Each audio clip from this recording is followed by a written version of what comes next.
ഞാൻ ശ്രീ മുത്തേരി. നിങ്ങൾ ആദ്യമായാണ് ഈ ചാനൽ കാണുന്നതെങ്കിൽ വീഡിയോ മുഴുവനായും കണ്ടതിന് ശേഷം ദയവായി സബ്സ്ക്രൈബ് ചെയ്ത് അടുത്തുള്ള ബെൽ ബട്ടൺ പ്രസ് ചെയ്യുക. ഇന്നത്തെ നമ്മുടെ വിഷയം കോണ്ടിനെന്റൽ ഡ്രിഫ്റ്റ് തിയറിയാണ്. നമുക്കറിയാം നമുക്ക് ചുറ്റും എത്ര ഭൂഖണ്ഡങ്ങളുണ്ട്, അതെങ്ങനെ ഉണ്ടായി, എന്ന തരത്തിലുള്ള പല ആശയങ്ങളെ കുറിച്ച് നമുക്കറിയാം. അതിൽ വളരെ പ്രധാനപ്പെട്ട ഒരു തിയറിയാണ് ഭൂഖണ്ഡങ്ങൾ എങ്ങനെയുണ്ടായി, ഇന്നത്തെ കാണുന്ന ഭൂഖണ്ഡങ്ങൾ എങ്ങനെയാണ് ഇത്തരത്തിലായി മാറിയത് എന്നതിനെ കുറിച്ചുള്ള ഒരു ഇമ്പോർട്ടന്റ് ആയിട്ടുള്ള തിയറിയാണ് കോണ്ടിനെന്റൽ ഡ്രിഫ്റ്റ് തിയറി എന്ന് പറയുന്നത്. കോണ്ടിനെന്റൽ ഡ്രിഫ്റ്റ് തിയറി ഇൻട്രൊഡ്യൂസ് ചെയ്തത് ആൽഫ്രഡ് വെഗ്നർ ആണ്. 1912 ഇദ്ദേഹം ഈ തിയറി അല്ലെങ്കിൽ ഈ ആശയം മുന്നോട്ട് വെച്ചത്.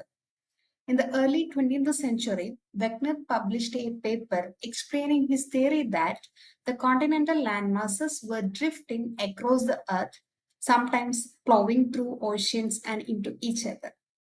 അദ്ദേഹത്തിന്റെ ആശയം അനുസരിച്ച് കോണ്ടിനെന്റൽ ലാൻഡ് മാസ് മൂവ് ചെയ്തുകൊണ്ടേയിരിക്കുന്നു, ചലിച്ചുകൊണ്ടേയിരിക്കുന്നു എന്നാണ് അദ്ദേഹം പറയുന്നത്. That means the continental land masses were drifting. He used the term drifting, move ചെയ്തുകൊണ്ടിരിക്കുന്നു അല്ലെങ്കിൽ ചലിച്ചുകൊണ്ടിരിക്കുന്നു. Across the earth, ഭൂമി മുഴുവനും ചലിച്ചുകൊണ്ടിരിക്കുന്നു. Sometimes flowing through oceans and into each other. This movement he called continental drift. ഈ മൂവ്മെന്റിനെ അദ്ദേഹം വിളിച്ച പേരാണ് continental drift. അതായത് ഈ കോണ്ടിനെന്റുകൾ ചലിച്ചുകൊണ്ടേയിരിക്കുന്നു എന്നതാണ് 1912 ആൽഫ്രഡ് വെഗ്നർ മുന്നോട്ട് വെച്ച ആശയം. ഈ ആശയം അദ്ദേഹത്തിന്റെ ഒരു ആർട്ടിക്കിളിൽ അദ്ദേഹം പബ്ലിഷ് ഉണ്ടായി. അതിലാണ് അദ്ദേഹം പറഞ്ഞിരിക്കുന്നത് continental land masses were drifting across the earth, sometimes flowing through oceans and into each other. And this movement he called as continental drift. ആ മൂവ്മെന്റിനെയാണ് അദ്ദേഹം കോണ്ടിനെന്റൽ ഡ്രിഫ്റ്റ് എന്ന് പറയുന്നത്. അതാണ് നമ്മുടെ തിയറി കോണ്ടിനെന്റൽ ഡ്രിഫ്റ്റ് തിയറി എന്ന് അറിയപ്പെട്ടത്.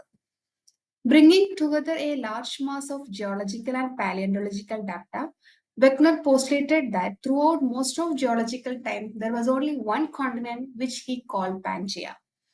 അദ്ദേഹത്തിന്റെ ആശയങ്ങൾ അനുസരിച്ച് അദ്ദേഹം ജിയോളജിക്കൽ ആൻഡ് പാലിയന്റോളജിക്കൽ ഡാറ്റയുടെ അടിസ്ഥാനത്തിൽ അദ്ദേഹം പറയുകയുണ്ടായി, കാലങ്ങൾക്ക് മുന്നേ ഏകദേശം 300 മില്യൺ വർഷങ്ങൾക്ക് മുന്നേ there was only one continent. ഇന്ന് നമ്മൾ കാണുന്ന തരത്തിലുള്ള കോണ്ടിനെന്റ്സ് ഒന്നും ഉണ്ടായിരുന്നില്ല.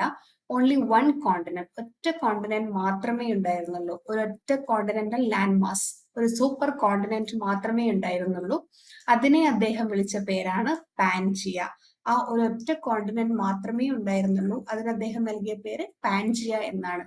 That is, there was only one continent which he called Pangaea. 300 million വർഷങ്ങൾക്ക് മുൻപ് only one continent, one land mass which he called Pangaea. അതിനെ അദ്ദേഹം വിളിച്ചിരുന്ന പേരാണ് Pangaea. And late in the Triassic period, we know that geological time scale important ആയിട്ടുള്ള ഒരു period ആണ് Triassic period. അദ്ദേഹം പറയുന്നത് അനുസരിച്ച് in Triassic period, Pangaea fragmented and the parts began to move away from one another. ഈ ഒറ്റ land mass എന്ന് പറഞ്ഞു അദ്ദേഹം, അതായത് പാൻജിയ എന്ന് പറയുന്ന ഒറ്റ ലാൻഡ് മാസ് മാത്രമേ ഉണ്ടായിരുന്നുള്ളൂ. ആക്ച്വലി ഈ ട്രയാസിക് പീരീഡിൽ ഈ പാൻജിയ, അതായത് ഒറ്റ ലാൻഡ് മാസ്, അത് പല പാർട്സുകളായി, പല ഭാഗങ്ങളായി വിഭജിക്കപ്പെട്ടു. അതിന് ഓരോ പാർട്ടും ഓരോ ഭാഗങ്ങളും പല ഡയറക്ഷനിലേക്ക് ചലിച്ചു, മൂവ് ചെയ്തുകൊണ്ട് പോയി അല്ലെങ്കിൽ നീങ്ങി മാറി എന്നാണ് അദ്ദേഹം പറയുന്നത്. അതായത് only one continent which he called Pangaea. In Triassic period Pangaea fragmented and the parts began to move away from one another. ഓരോ ഭാഗങ്ങളും പല ദിശകളിലേക്ക് നീങ്ങി മാറി. പാൻജിയ പല വിഭാഗങ്ങളായി മാറ്റപ്പെട്ടു എന്നാണ് അദ്ദേഹം പറയുന്നത്. And westward drift of the Americas opened the Atlantic Ocean and the Indian bloc drifted across the equator to merge with Asia. Westward drift, അതായത് വെസ്റ്റ് സൈഡിലേക്ക് America, that is Atlantic ocean. അത് നമുക്കറിയാം, അമേരിക്കയ്ക്കും ആഫ്രിക്കയ്ക്കും ഇടയിലൂടെ ഒഴുകുന്നതാണ് അറ്റ്ലാന്റിക് ഓഷ്യൻ. ആ ദിശയിലേക്ക് മാറി. അതേസമയം Indian block drifted across the ഇക്വേറ്ററും കടന്ന് ഏഷ്യൻ കോണ്ടിനെന്റുമായി കൂടിച്ചേർന്നു, മെർജ് ചെയ്തു എന്നാണ് അദ്ദേഹം പറയുന്നത്. അപ്പൊ അദ്ദേഹത്തിന്റെ ആശയം അനുസരിച്ച് there was only one continent which he called Pangaea. ഒരൊറ്റ ലാൻഡ് മാസ് മാത്രമേ അല്ലെങ്കിൽ ഒരൊറ്റ കോണ്ടിനെന്റ് മാത്രമേ ഉണ്ടായിരുന്നുള്ളൂ. അതിന് അദ്ദേഹം ഇട്ട പേരാണ് പാൻജിയ. ദെൻ ട്രയാസിക് പീരീഡിൽ പാൻജിയ പല ഭാഗങ്ങളായി വിഭജിക്കപ്പെട്ടു. ഓരോ ഭാഗവും പല ഡയറക്ഷനിലേക്ക്, പല ദിശകളിലേക്ക് നീങ്ങിക്കൊണ്ടിരുന്നു.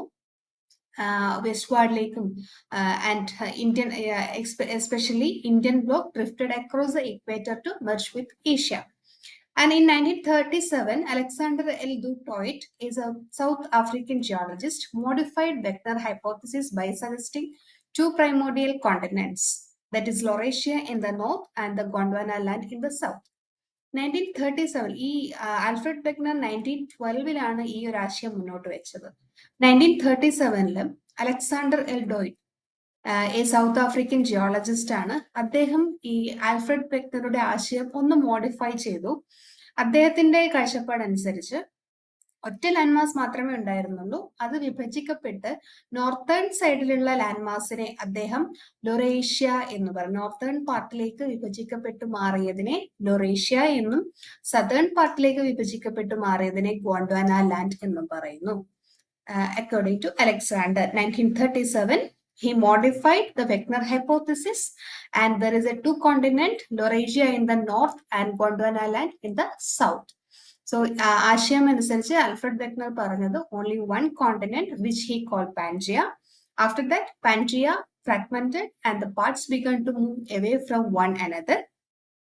And in 1937, Alexander L. du Toit he modified Wegner's hypothesis by suggesting there are two primordial continents, that is Laurasia in the north and Gondwana in the south.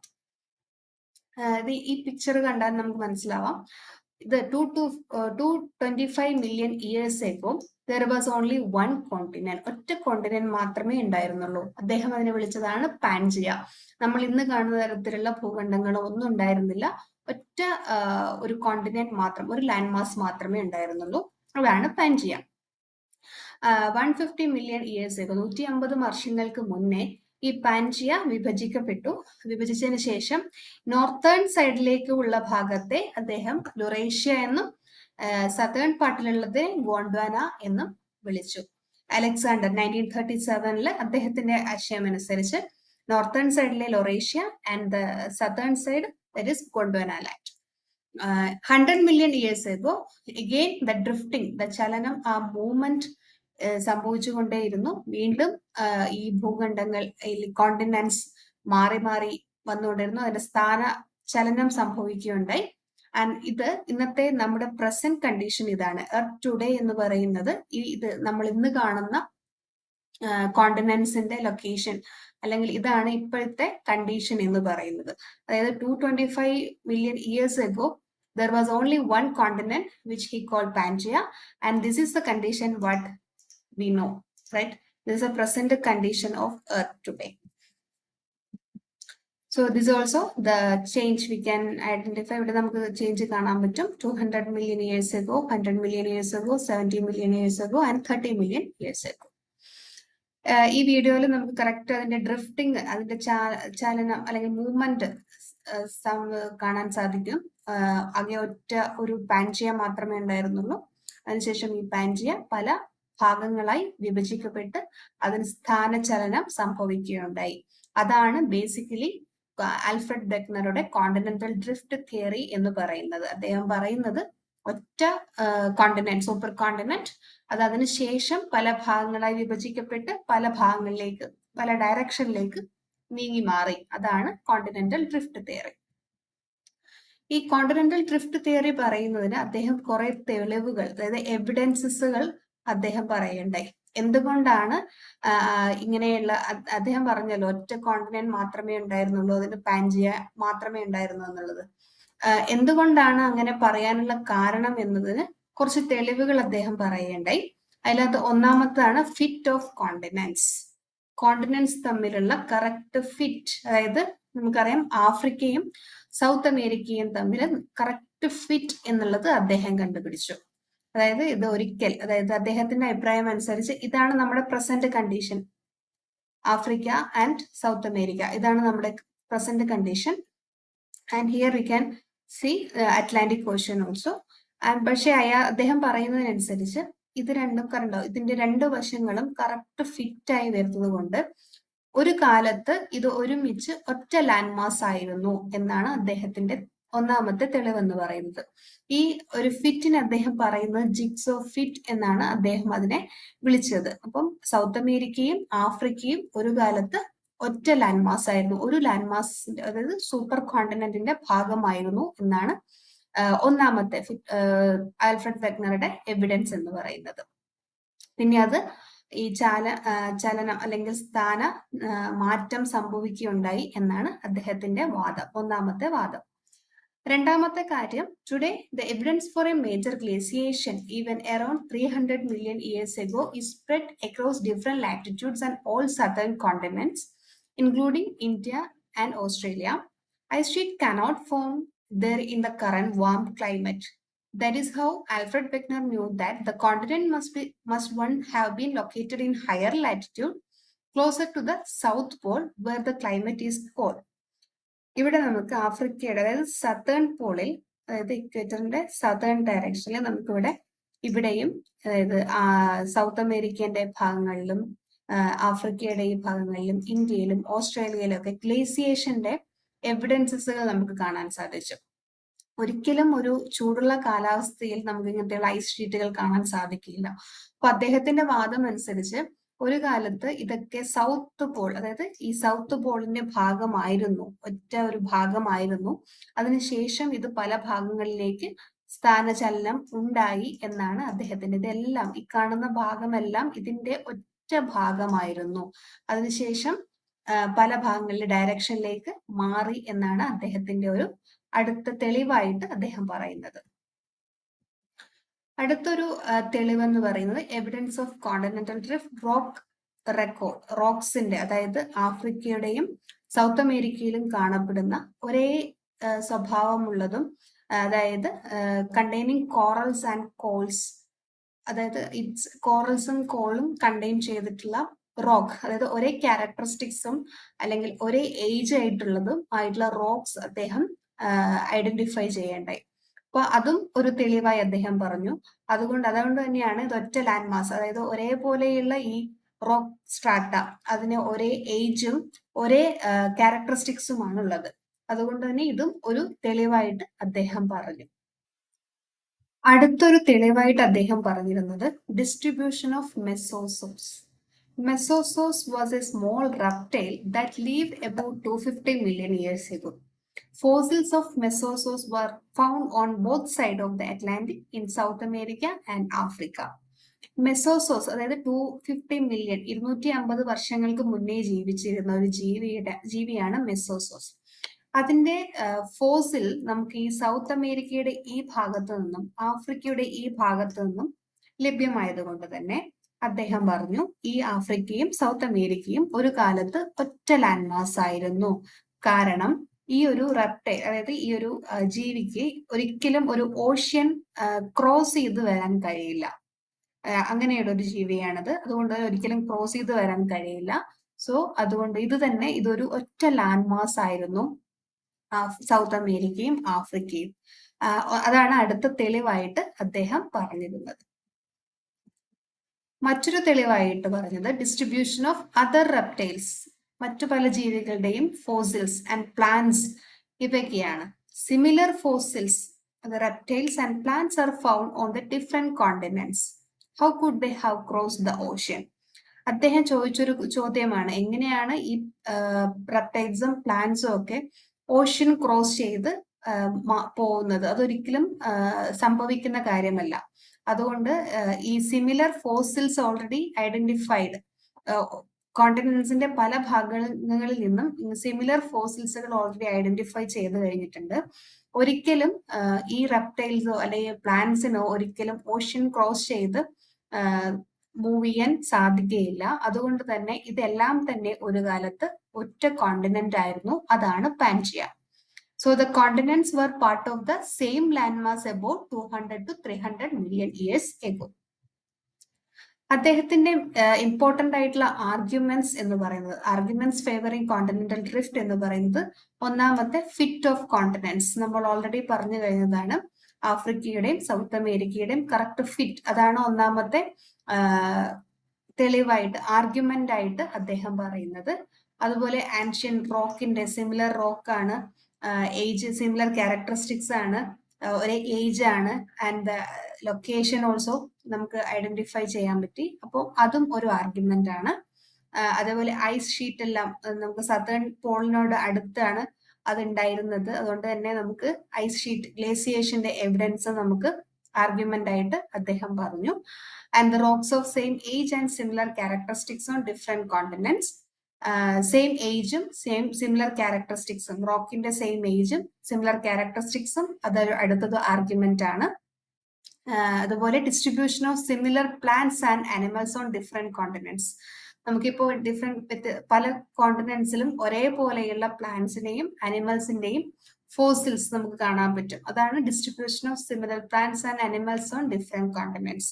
ഇതൊക്കെയാണ് പ്രധാനമായും കോണ്ടിനെന്റൽ ഡ്രിഫ്റ്റ് തിയറിക്ക് വേണ്ടിയുള്ള തെളിവായിട്ട് അദ്ദേഹം പറഞ്ഞിരുന്നത്. അപ്പൊ അദ്ദേഹത്തിന്റെ കൺക്ലൂഷൻ എന്ന് പറയുന്നത്, the continents have drifted over the past 300 million years to their present position. അതായത് 300 വർഷങ്ങൾക്ക് മുന്നേ ഉണ്ടായിരുന്ന ഒരു പാൻജിയ മാത്രമായിരുന്നു സൂപ്പർ കോണ്ടിനെന്റ്. അതിനുശേഷം അത് പല ഭാഗങ്ങളിലേക്ക് ഡ്രിഫ്റ്റ് ചെയ്തു, മാറി, സ്ഥാനചലനം സംഭവിച്ച് പല ഭാഗങ്ങളിലേക്ക് മാറിയാണ് ഇന്ന് കാണുന്ന തരത്തിലുള്ള ഭൂഖണ്ഡങ്ങൾ, ഒരു കോണ്ടിനെന്റ്സ് നമുക്ക് കാണാൻ സാധിക്കുന്നത്. ഒരു കാലത്ത് ആകെ ഒരു continent, that is super continent Pangaea മാത്രമേ ഉണ്ടായിരുന്നു എന്നുള്ളതാണ് ആൽഫ്രഡ് വെഗ്നറുടെ കൺക്ലൂഷൻ എന്ന് പറയുന്നത്. So although Wegener's evidence was found, most geologists at the time rejected his hypothesis of continental drift. Scientists argued that there was no way to explain how solid continents could flow through solid oceanic crust. ആ സമയത്ത് ജിയോളജിസ്റ്റുകളെല്ലാം തന്നെ ഈ ഒരു hypothesis reject ചെയ്യാണ് ഉണ്ടായത്. കാരണം അവർ ചോദിച്ചൊരു ചോദ്യം എന്ന് പറയുന്നത്, എങ്ങനെയാണ് ഈ കോണ്ടിനെന്റ്സ് ഡ്രിഫ്റ്റ് ചെയ്യാന്ന് അദ്ദേഹം പറഞ്ഞല്ലോ, കോണ്ടിനെന്റ്സ് ഡ്രിഫ്റ്റിംഗ് എന്ന് പറഞ്ഞു, സ്ഥാനചലനം സംഭവിക്കുന്നു എന്ന് അദ്ദേഹം പറഞ്ഞല്ലോ. അപ്പോൾ എങ്ങനെയാണ് അങ്ങനെ ഒരു സ്ഥാനചലനം സംഭവിക്കുക എന്നുള്ളത്, അതിനെപ്പറ്റി ആ ഒരു സമയത്ത് ഒരു ഐഡിയ തന്നെ ഉണ്ടായിരുന്നില്ല. അതുകൊണ്ട് തന്നെ പല ജിയോളജിസ്റ്റുകളും സയന്റിസ്റ്റുകളും ഒക്കെ അദ്ദേഹത്തിന് ഈ ആർഗ്യുമെന്റ്സിനെ റിജക്ട് ചെയ്യുകയാണത്. കാരണം അദ്ദേഹത്തിന് എങ്ങനെയാണ് ഈ ഡ്രിഫ്റ്റിംഗ്, അതായത് സ്ഥാനചലനം സംഭവിക്കുന്നത് എങ്ങനെയാണ് എന്നതിനെ പറ്റി ഒരു വിശദീകരണം കൊടുക്കാൻ അദ്ദേഹത്തിന് സാധിച്ചിരുന്നില്ല. അപ്പൊ അതുകൊണ്ട് തന്നെ there is no way to explain how solid continents could flow through solid oceanic crust. ഒരിക്കലും അങ്ങനെ ഒരു ഡ്രിഫ്റ്റിംഗ് സംഭവിക്കില്ല എന്നാണ് ആ കാലഘട്ടത്തിൽ സയന്റിസ്റ്റുകൾ, ജിയോളജിസ്റ്റുകൾ ആ സമയത്ത് പറഞ്ഞിരുന്നത്. അതുകൊണ്ട് തന്നെ ആ സമയത്ത് റിജക്ട് ചെയ്ത ഒരു ഹൈപ്പോത്തിസിസ് ആയിരുന്നു. And this idea was nearly forgotten until technological advance presented even more evidence that the continents moved and gave scientists the tools to develop a mechanism for Wegener's drifting continents. അതിനുശേഷമാണ് പലതരത്തിലുള്ള even plate tectonics പോലെയുള്ള പലതരത്തിലുള്ള തിയറികൾ വന്നു. ഭൂമിക്കടിയിൽ എന്ത് സംഭവിക്കുന്നു, എങ്ങനെയാണ് ഈ സ്ഥാനചലനം സംഭവിക്കുന്നതിനെ പറ്റിയൊക്കെയുള്ള കൂടുതൽ അറിവുകൾ നമുക്ക് ലഭിച്ചു. അതിനുശേഷമാണ് ഈ ഒരു ആൽഫ്രഡ് വെഗ്നറുടെ തിയറിക്ക് കൂടുതൽ ഇമ്പോർട്ടൻസ് കിട്ടിയത്. കാരണം അദ്ദേഹത്തിന് അന്നത് എക്സ്പ്ലെയിൻ ചെയ്യാനുള്ള, അതിൽ വിശദീകരണം കൊടുക്കാനുള്ള തെളിവുകളൊന്നും ഉണ്ടായിരുന്നില്ല.